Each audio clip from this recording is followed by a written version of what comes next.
인생이 뭘까? 인생을 우리가 어떻게 알고 살아가야 될까 하는 물음을 우리 스스로에게 한번 던져보면 좋겠습니다.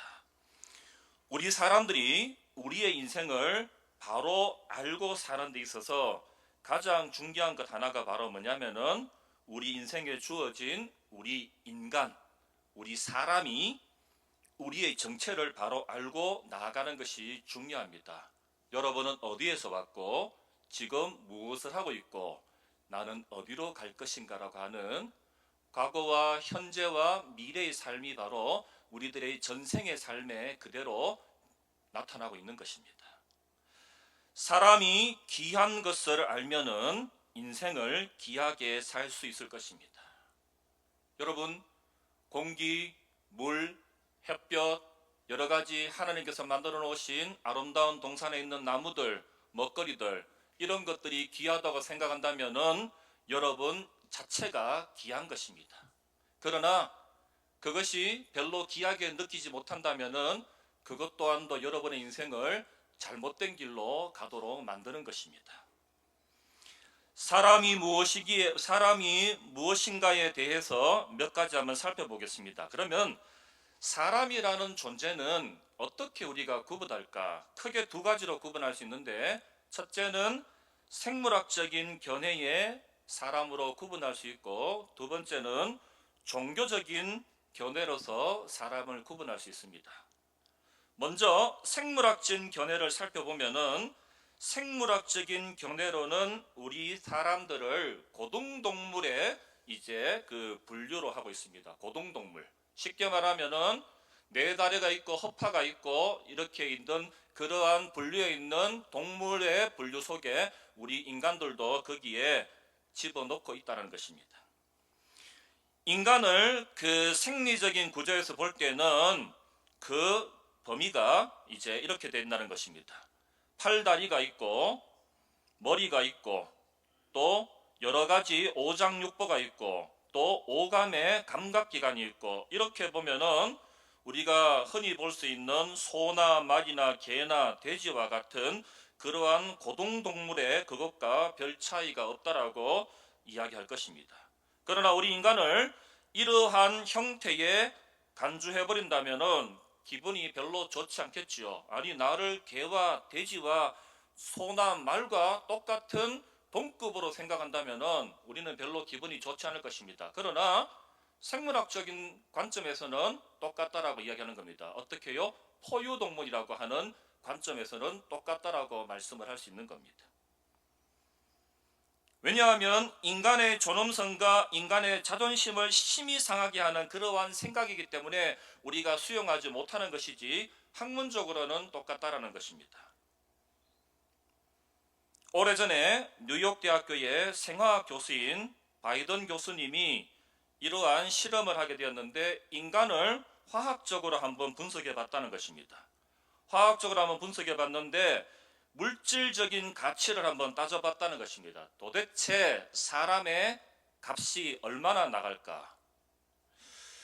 그 연구 결과 그 당시 물가로 따져보니 98센트였습니다.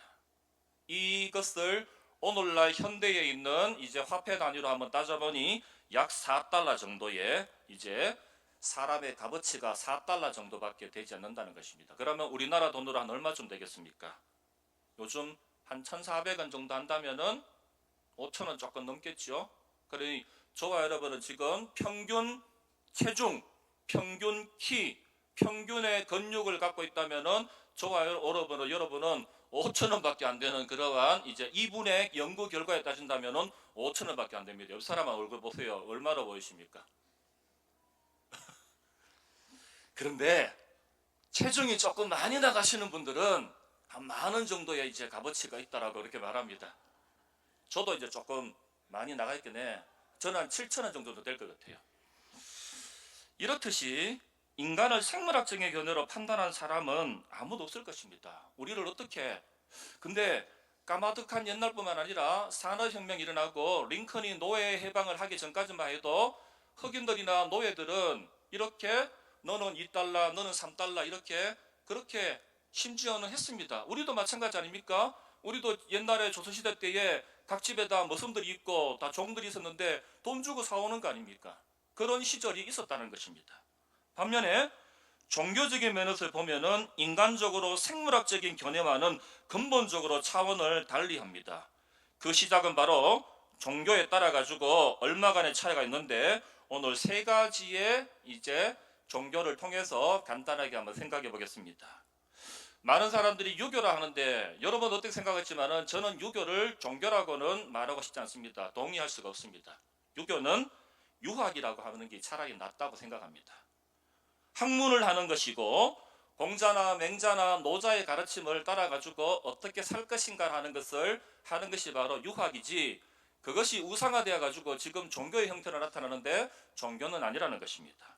그래서 유학에 대해서 한번 생각해 보면은 유학에서는 인간을 만물의 영장이라고 그렇게 말합니다. 만물의 어뜸이라고. 인간은 만물 가운데서 영적으로 어뜸가는 존재라는 것입니다. 이것은 생물학적인 견해와는 전혀 달리 인간의 정신적인 면을 중시하는 그러한 입장을 취하고 있는 것입니다. 인간의 만물의 영장으로 보는 이유로는 두 가지가 있는데 5가지의 이제 행해야 할 오륜이 있고 또 오상이 있는데, 오상은 인의 지예 신이라고 하는 이 5가지의 이제 덕목이 있는 것이고, 오륜은 여러분들이 학교 때 배웠던 부자유친, 군신유의, 부부유별, 장유이소, 부무유신이라는 이 5가지의 덕목을 통해서 어떻게 사람이 살아갈 것인가를 하는 것을 가르쳐 주는 것입니다. 다시 말하면은 인간에게는 윤리와 도덕이 있다는 사실입니다. 이것은 바로 생리적이나 생물학적인 면에서는 고등동물과 비교해 볼 때에 인간이 더 뛰어나다는 사실, 고귀하다는 사실을 말하고 있는 점에서 매우 긍정적인 표현이라고 할 수 있는 것입니다. 두 번째, 불교에서는 그러면 사람을 어떻게 평가하는가? 불교의 인간관은 업보라고 말하고 있고 인연이라고 말하는 것입니다. 이 복잡한 체계 중에 하나인 바로 중생이라고 하는 그러한 견지에서 우리가 믿고 있는 기독교와 전혀 다르다는 것을 말씀드립니다. 신이나 인간이나 짐승이나 다 한 평면에서 똑같다라고 그들은 생각하는 겁니다. 어떤 사람은 인간으로 태어나고 어떤 사람은 짐승으로 태어나고 어떤 사람은 뭐 풀로도 태어나고 꽃도로도 태어나고, 그렇게 말하는 것이 바로 불교에서 말하는 인간관입니다.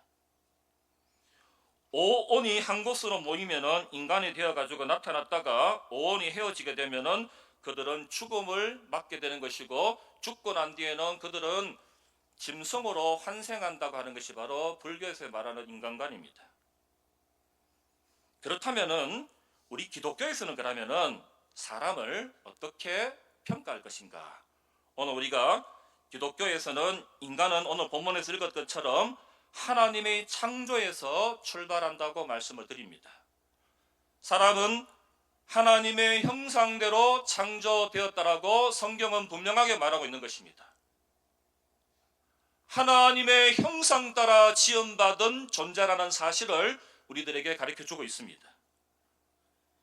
이렇게 하나님의 형상 따라 지음받은 사람이 죄가 들어감으로 말미암아 아담의 범죄로 말미암아 타락하기 이전의 인간은 하나님보다 조금 못한 그러한 존재였습니다. 하나님께서 인간을 창조하실 때에 육신적인 진료, 무엇으로 하나님께서 우리 사람을 만드셨습니까?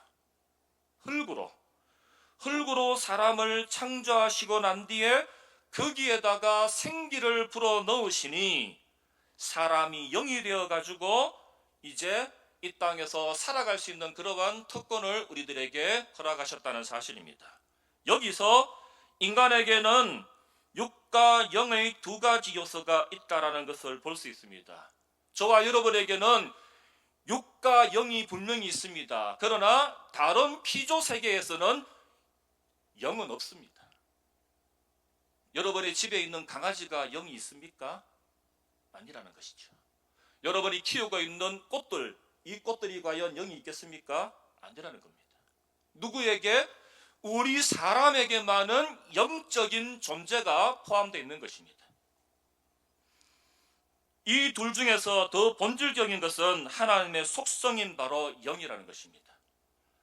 영은 하나님께 속한 것이지 다른 어떤 곳에 속한 것은 아니라는 겁니다.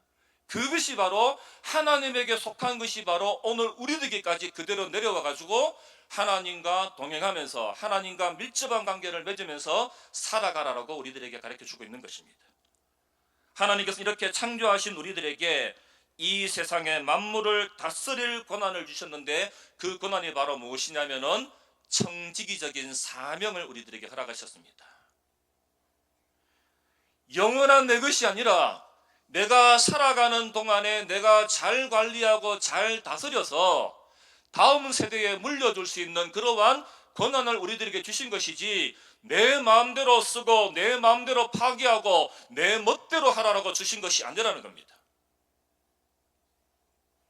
여러분이 권리를 얻기를 원한다면 무엇을 해야 됩니까? 권리를 쟁취하기를 원하신다면 권리를 얻기를 원한다면 의무도 여러분들이 분명히 행해야 하는 것입니다. 근데 많은 사람들이 권리를 원하고 열매를 원하고 좋은 것을 바라는데 자기가 해야 될 의무는 저버리지 않는 사람들이 너무나 많다는 사실입니다. 그래서 우리 헌법에도 우리 사람이 해야 할 의무가 있지 않습니까? 무슨 의무가 있습니까? 남자는 국방의 의무가 있고 요즘은 여자분들도 자원해가지고 군에 갑니다. 또 우리가 땀 흘려 일하면 무엇을 해야 됩니까? 세금을 내야 되잖아요. 납세의 의무가 있는 것입니다. 그리고 자녀를 낳으면은 아이들을 학교에 보내는데 부모가 학교에 안 보내면은 경찰이 와가지고 그 부모를 잡아갑니다. 이제는. 그래서 교육을 받을 의무가 우리들에게 있는 것입니다.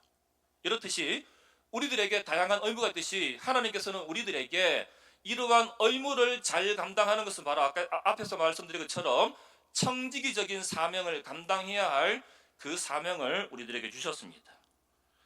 하나님의 형상대로 창조되고 만물에 대한 통치권을 부여받은 사람은 하나님과 인간 간의 이제 종교적인 존재요. 따라서 예수님께서는 이러한 인간을 온 천하보다 귀한 존재로 삼으시고 말씀하셨다는 것입니다.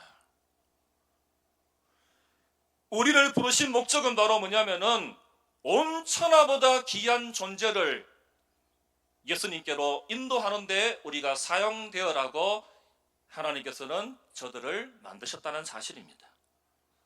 인간은 예수님께서 그들을 구원하기 위해 가지고 스스로 인간이 되어서 이 땅에 오셔서 생명을 주실 만큼 귀한 존재가 바로 하나님께서 사랑하시는 독생자 예수 그리스도를 이 땅에 보내셔가지고 죽을 수밖에 없는 저와 여러분을 구원하시기 위해 가지고 이 땅에 내려보내신 존재가 바로 예수님이라는 사실을 우리가 꼭 믿어야 되겠습니다.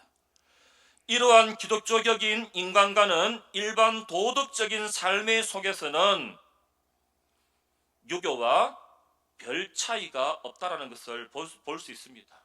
그러나 윤리 도덕적인 차원에서만 머물러 있는 것이 아니라 우리는 하나님과 만물과의 관계 안에서 존재하기 때문에 이제는 내 세계까지 미치는 영향이 있다는 것입니다.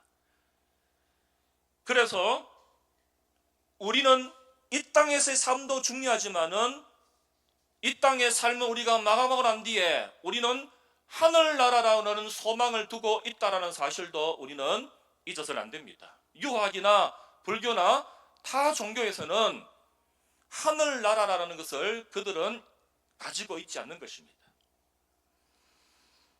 인생의 삶과 죽음에 대해서 살펴보면은 현재 이 세상에서 살고 있는 우리에게 과거와 현재와 미래라는 세 가지의 시간적인 특징들이 저와 여러분에게 주어져 있습니다.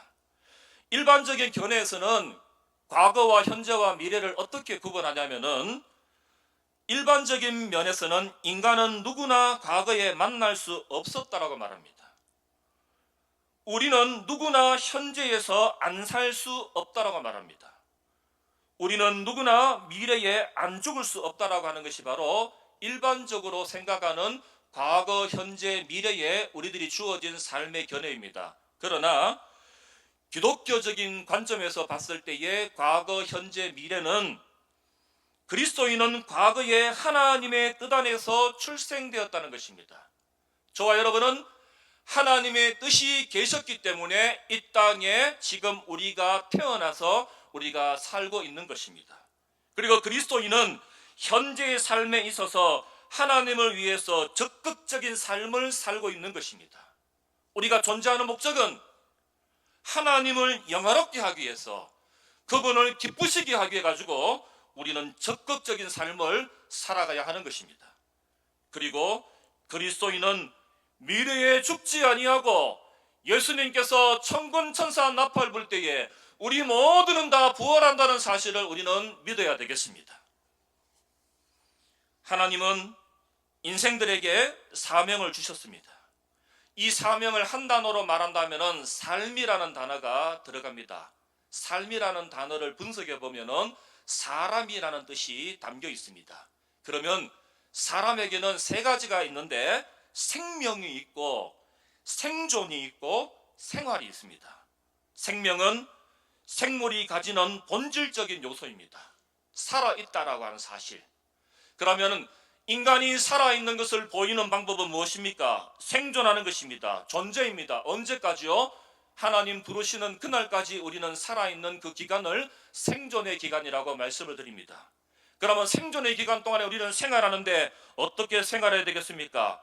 생명체가 움직일 수 있도록, 정말로 생명이 움트들 수 있도록 그렇게 저와 여러분은 움직여야 되는 것입니다.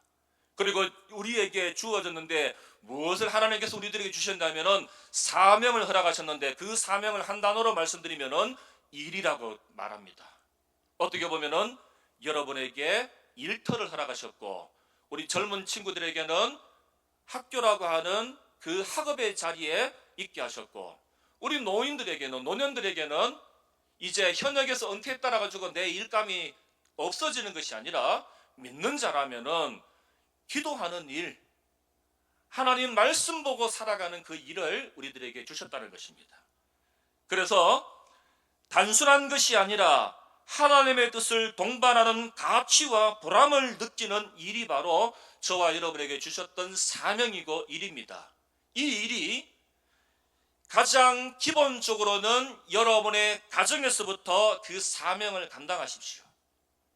여러분의 가정이 정말로 하나님 보시기에 아름다운 그러한 공동체가 되기를 원한다면 단순하게 아버지의 역할, 어머니의 역할, 자식들의 역할이 골고루 행해질 때에 그 가정이 아름다운 복된 가정이 될 것입니다.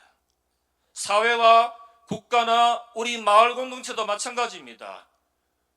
어떤 일을 하느냐에 따라 가지고 마을 공동체가 새로워지게 될 것이고, 그 마을 공동체가 새로워지게 되면은 사회 조직도 새로워지게 될 것이고 국가도 튼튼해지는 것입니다. 여기에 덧붙여 가지고 극히 소수의 사람에게 주어지는 것이지만은 세계적인 일을 감당하는 그러한 사명도 그 사람에게 주어지게 될 것입니다.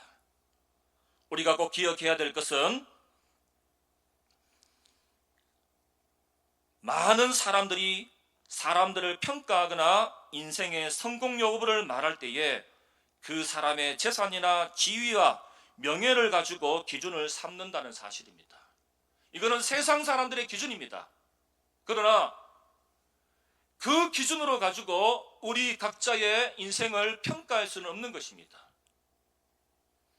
그런데 그 자리를 어떻게 차지하기 위해 가지고 높은 자리에 올라가고 남보다 많은 수입을 가지게 되고 남보다 더 좋은 자리에 올라가게 되었다면은 자기 자신이 인생을 잘 살았다고 생각하고 성공한 사람이라고 생각하는 그러한 잘못된 생각을 하는 사람들이 우리 주변에 너무나 많습니다. 그거는 아니라는 사실입니다. 진정한 평가는 그 사람의 재능대로, 그 사람이 가지고 있는 달란트대로 얼마만큼 성실하게 사명을 잘 감당하고 그 사명을 잘 수행했느냐에 따라 가지고 그 기준으로 삼아야 되는 것입니다. 그래서 예수님께서도 5달란트, 2달란트, 1달란트 받은 자에게 뭐라고 말합니까? 그 달란트를 잘 관리하고 이윤을 남긴 자에게는 착하고 충성된 종이라고 예수님께서 칭찬하셨습니다. 그러나 일을 하지 아니하고 한 달란트를 가지고는 땅에 묻어 있는 자에게는 게으른 종이라고 예수님께서 그렇게 그 사람을 책망한 것을 우리는 말씀을 통해서 이미 알고 있는 것입니다. 이제 우리가 남은 인생을 어떻게 살 것일까? 인생을 정말로 우리가 바로 알고 하나님이 나에게 부여하신 그 목적대로 살아가는 것이 바로 우리가 이제 이 험악한 세상을 이겨나가는 그 길이 바로 우리들에게 주어지는 것입니다. 분명히 여러분의 앞길에 탄탄대로도 있을 것이지만은 사망의 음침한 골짜기도 저와 여러분의 앞에 분명히 있을 것입니다. 혹여나 우리에게 사망의 음침한 골짜기가 우리 앞에 있을 때에 여러분들은 당당하게 하나님의 막대기로, 주의 지팡이와 막대기로 그 어려움을 헤쳐나가면서 승리하는 삶을 살 수 있기를 간절히 축원합니다.